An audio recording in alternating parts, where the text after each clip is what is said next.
வார்த்தை நாம் கவனிப்பான் கேட்போம். 2 பேதுரு 3ஆம் அதிகாரம் 9வது வசனத்தை நான் வாசிக்கிறேன். தாமதிக்கிறார் என்று சிலர் எண்ணுகிறபடி கர்த்தர் தமது வாக்கு தத்தங்களை குறித்து தாமதியா இராமல் ஒருவரும் கெட்டு போகாமல் எல்லாரும் மனம் திரும்ப வேண்டும் என்று விரும்பி நம்ம நீடிய பொறுமை உள்ளவராக இருக்கிறார். ஹல்லேலூயா.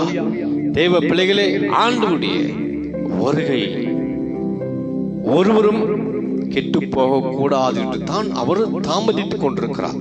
அதனால தான் இன்னைக்கு ஆண்டவர் இப்படிப்பட்ட வார்த்தைகளை நமக்கு எச்சரித்து சொல்லுகிறார். ஹல்லேலூயா.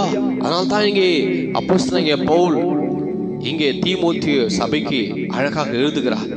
நான் வருமளவும் வாசிக்கிறதிலும் புத்தி சொல்லுகிறதிலும் உபதேசிக்கிறதிலும் ஜாக்கிரதையாயிரு, இவைகளை நீ கட்டளையிட்டு போதித்துக் கொண்டீரு என்று. ஹல்லேலூயா. இங்கே வார்த்தை சொல்லுகிறது. என் அன்பு தெய்வ பிள்ளைகளே, அவருடைய வருகை மிகவும் மிகவும் சமீபமாக இருக்கிறது. இதனாலே நாம் ஆயத்தமாகுவோம். அவர் உங்களை தேவன் ஆசீர்வதி.